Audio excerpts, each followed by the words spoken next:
क्या वो हमें माफ कर पाएगा? चाहे वो हमें माफ करे या ना करे, पर हमें कोशिश करनी चाहिए। ये क्या मजाक है? गॉब्लिन से लड़ने में कोई मजा नहीं। मुझे और गॉब्लिन्स ला कर दो। अगर यहाँ किसी इंसान से लड़ना पड़ता तो क्या तुम उसे भी मार देते? 3 लोगों ने मिलकर मेरी मासूम सी बेटी की इज्जत लूट ली, जिसके बाद उसने खुदकुशी कर ली। इसी गम के चलते मेरी पत्नी अब हॉस्पिटल में है। और इतना ही नहीं, क्योंकि वो सभी हंटर्स हैं, इसलिए जेल में होते हुए भी उन्हें रेड करने का मौका दिया जा रहा है ताकि उनकी सजा कम हो सके। ये 300 करोड़ रुपए, और मैं चाहता हूँ उन तीनों दरिंदों को उनके किए की सजा मिले। प्लीज मेरी मदद करो। यहाँ से निकलने के बाद मैं इंस्पेक्टर से कहूंगा कि तुम पर सैकड़ों गॉब्लिन्स ने हमला किया और तुम तीनों मारे गए। लो पहुंच गए शायद। मेरी मदद करो। तुम आखिर ये कर क्या रहे हो? ओह अच्छा, मतलब ये दोनों रास्ते एक ही जगह मिलते हैं। बचाओ मुझे। लगता है प्लान थोड़ा चेंज करना पड़ेगा। तैशिक अपने इंस्पेक्टर बॉस के साथ मुझसे मिलने हॉस्पिटल आया था। उम्मीद करता हूँ उसे ये बात याद ना हो। ये सब कैसे हुआ? मिस्टर कंग,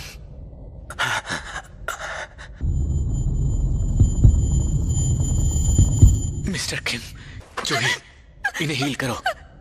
जल्दी हील करो। मिस्टर किम, ये किसी मायावी दानव का काम नहीं। इतने सारे निशान हो ना हो, ये जरूर किसी दरिंदे का काम है। हाँ, नहीं, रहने दो। तुम्हें चाहे जो हो जाए जिंदा रहना ही होगा। मुझे माफ कर दो, मैं सच में बहुत शर्मिंदा हूँ। मैं तुमसे मिलकर अपने किए की माफी मांगना चाहता था। मुझे माफ कर देना।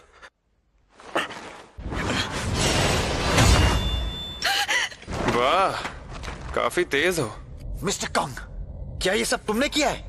अगर हाँ कहूँ तो मैंने सोचा था कि इन सबकी मौत का इल्जाम मैं गॉब्लिन्स के झुंड पर डाल दूंगा, लेकिन अब मैं कहूंगा कि कैदियों ने भागने के चक्कर में वहाँ मौजूद बाकी सभी को मार डाला, और जब मैं बॉस से लड़ रहा था उस वक्त उन्होंने मुझ पर भी हमला किया। तो बताओ, कहानी सुन के मजा आया? तुम इसके सामने टिक नहीं पाओगे जिन्बू। इससे मुझे लड़ने दो। आज एक अरसे के बाद असली तलवारबाजी होगी। तुम जैसे जादूगर जो अपनी ताकत पर भरोसा करके लड़ते हैं, अक्सर अपनी जान गंवा बैठते हैं। तुम्हारी ताकत तुम्हारा जादू है। तुम अभी जानते ही क्या हो नादान बच्चे। ये मेरा कुछ नहीं बिगाड़ पाते। अरे यार, अभी हीलर। लड़ाई के दौरान दुश्मन को पीठ कभी नहीं दिखानी चाहिए, और तलवारबाजी मेरी खासियत है। कि तुम जैसा जादूगर मेरे जैसे हंटर के सामने टिक पाएगा? Mister so. खेल खत्म।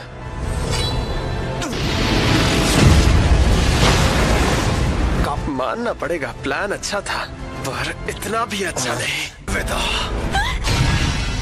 तुम फिर आ गए? आखिर हो कौन तुम? जिन्बू संग, तुमने ये आखिर किया कैसे? मैं जानता हूँ ईरान हंटर होते हुए भी इस तरह के वार को रोका जा सकता है, पर क्या तुम अपनी काबिलियत छिपा रहे हो? सिर्फ एक ही वजह हो सकती है, शक्तियों का दोबारा जागना। क्या सच में जिन्बू संग? शक्ति दोबारा जागना? ये जरूर उस प्राचीन तहखाने के बाद हुआ होगा। वही डरपोक ईरान खंडर है, पर इसे देखकर लग नहीं रहा कि वही इंसान है। तुमने उन्हें क्यों मारा बताओगे? तुम्हारा मतलब उन 3 दरिंदों को? उन्होंने एक लड़की का रेप किया था। मैं मिस्टर किम और कंग की बात कर रहा हूँ। तुमने न सिर्फ उन्हें तड़पाया बल्कि उनके साथ खिलवाड़ किया।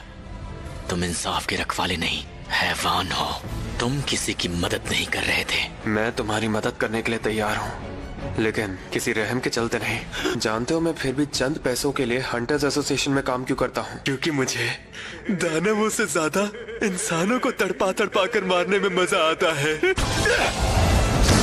यहाँ हूँ मैं। ये बहुत ज्यादा तेज है। ये उस जिन्बू जैसा बिल्कुल नहीं जिसे मैं जानता था। ये बहुत ताकतवर है। हम दोनों की बनावट और काबिलियत भी एक जैसी है।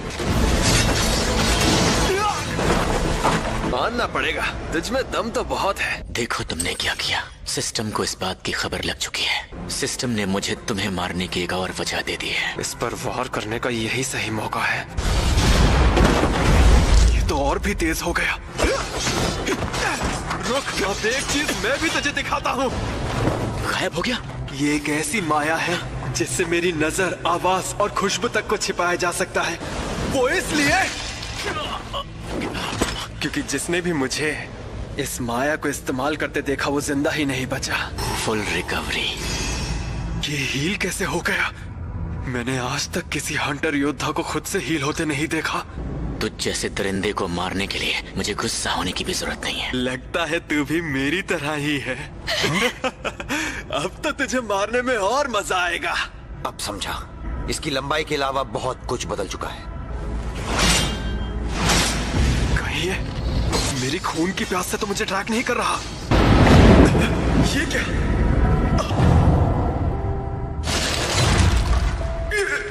हम दोनों एक जैसे हैं। इस वक्त हम दोनों ही हत्यारे हैं। लेकिन फिर भी मैं एक बात समझ नहीं पा रहा कि तुम ई रैंक हंटर होते हुए कैसे जान ले सकते हो, हील हो सकते हो, इतने ताकतवर हो। मैंने आज तक ऐसा नहीं देखा। मैं खुद इस बात को समझने की कोशिश कर रहा हूँ। तो मैं मर रहा हूँ। कम से कम अब तो ये ई रैंक वाला नाटक बंद करके अपनी ताकत का राज बताओ। तुम बस ये समझो, मैं वो हंटर हूँ जो वक्त के साथ ताकतवर हो रहा है। मैं बस इतना ही कहूँगा कि तुम्हारी परछाई एक अंधेरी दुनिया की तरफ बढ़ रही है। एक ऐसी दुनिया जो तुम्हें बेहद ताकतवर बनाएगी।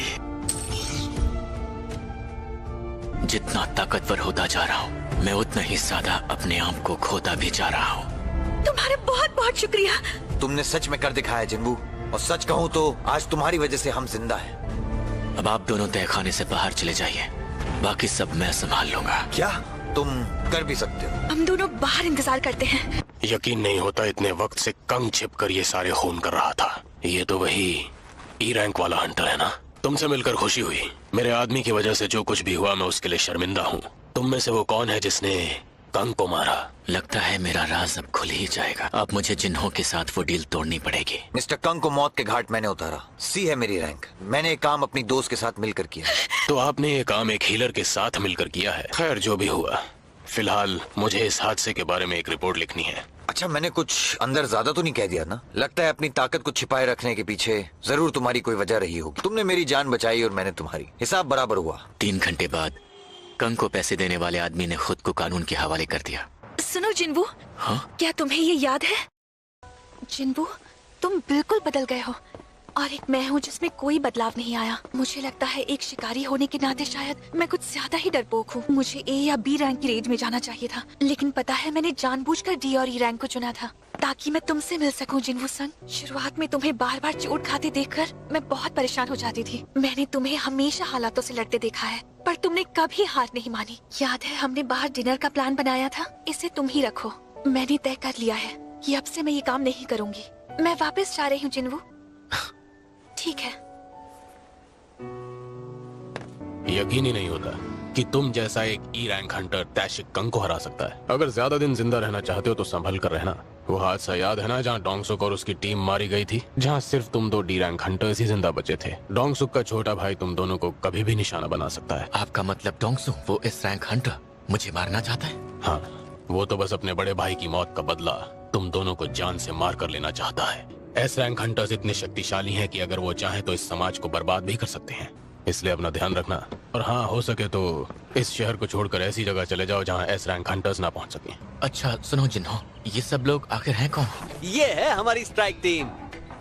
मतलब घायल और शराबियों का झुंड है। हमें सी रैंक गेट में रेड करने के लिए कम से कम 8 लोग चाहिए। तहखाने में सिर्फ मैं और जिन्हों ही जाने वाले हैं। और क्या हमें सिर्फ बाहर खड़े रहने के लिए 30 लाख मिलेंगे? तुम्हें हर रेड के 30 लाख मिलेंगे। बोलो कहीं तुम्हें ऐसी डील मिलेगी क्या? लेकिन इस बारे में किसी को बता नहीं सकते। ये स्टेल्थ रून स्टोन, इसे इस्तेमाल करने का वक्त आ चुका है। वाह, लगता है काम बन गया। चलो मैं तैयार हूँ। तुमने ये क्या पहन रखा है?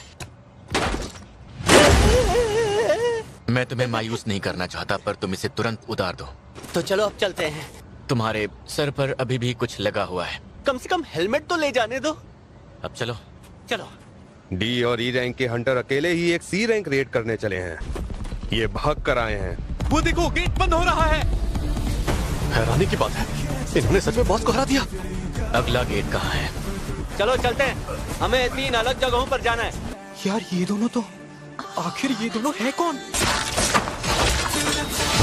बॉस, माइनिंग का काम हो गया।